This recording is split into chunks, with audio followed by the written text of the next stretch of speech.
Bismillahirrahmanirrahim. Alhamdulillahirabbil alamin wassalatu wassalamu ala asyrafil anbiya'i wal mursalin wa ala alihi wa sahbihi ajma'in. Kaum muslimin yang dirahmati Allah Subhanahu wa taala, satu hal yang juga sering kita saksikan dan senantiasa terjadi pada masyarakat tertentu, khususnya di daerah kita di Indonesia, di mana sebagian orang menyembelih hewan seperti kerbau, sapi, kambing, atau bahkan anjing atau ayam.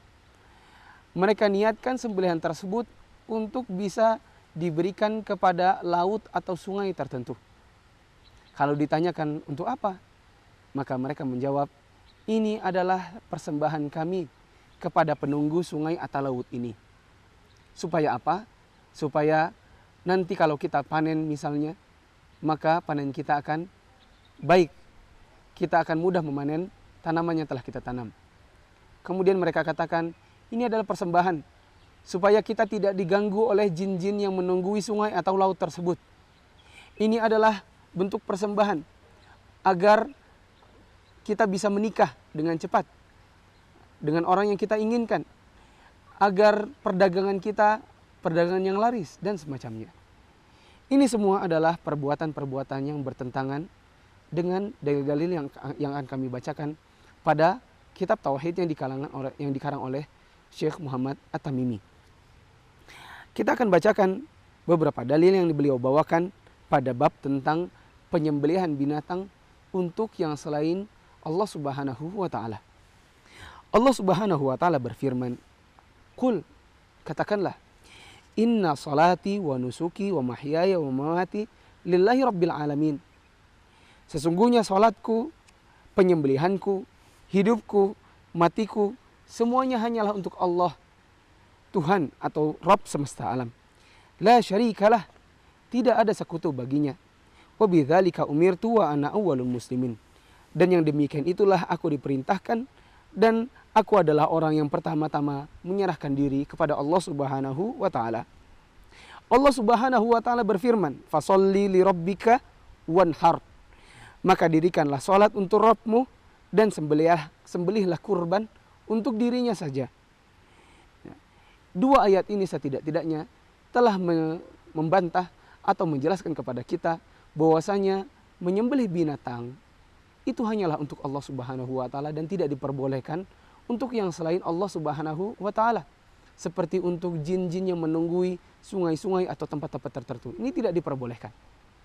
Ya, sebagaimana yang dikerjakan oleh sebagian orang, di antara mereka ada yang pindah ke rumah baru, lalu kemudian karena mereka takut diganggu oleh jin-jin yang menunggui rumah tersebut, maka mereka sembelih ayam, lalu darahnya mereka tebarkan di sekeliling rumah agar mereka tidak diganggu oleh penghuni-penghuni yang ada pada rumah tersebut.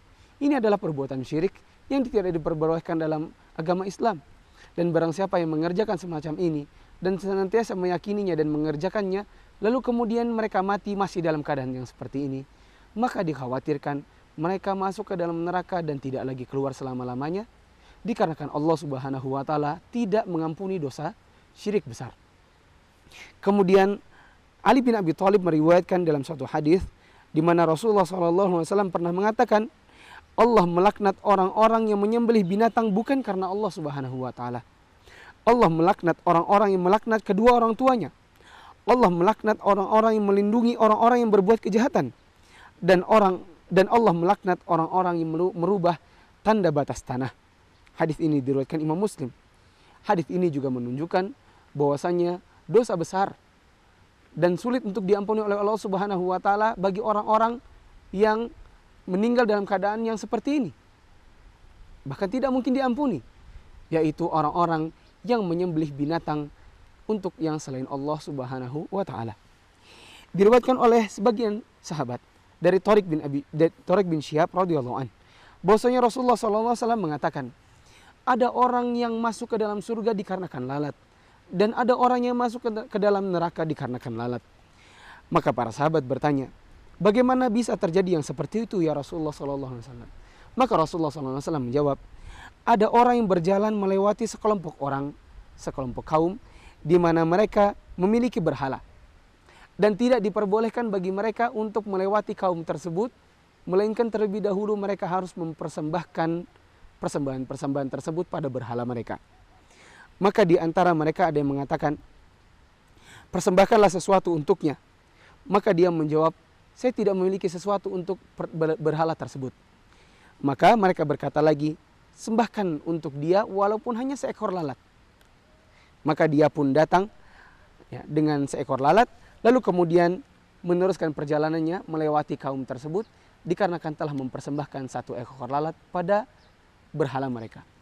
Maka orang tersebut masuk ke dalam neraka dikarenakan mereka telah dikarenakan dia telah menyembahkan sesuatu kepada yang bukan Allah Subhanahu wa taala walaupun hanya seekor lalat. Lalu kemudian orang yang masuk surga dikarenakan lalat, di mana dia melewati kaum tersebut, lalu dikatakan kepada dia, persembahkan terlebih dahulu sesuatu untuk berhala kami. Maka dia katakan, saya tidak akan mempersembahkan apapun untuk berhala kalian. Maka orang-orang tersebut membunuhnya hingga kemudian dia masuk ke dalam surga dikarenakan tidak ingin menyembahkan sesuatu kepada yang selain Allah Subhanahu wa taala walaupun hanya seekor lalat. Dari pelajaran dari hadis-hadis dan dalil-dalil yang telah kami bawakan, ada beberapa pelajaran penting atau hikmah yang bisa kita ambil. Di antaranya adalah orang yang pertama kali dilaknat oleh Allah Subhanahu wa taala adalah orang-orang yang menyembelih binatang atau mempersembahkan binatang kepada yang selain Allah Subhanahu wa taala.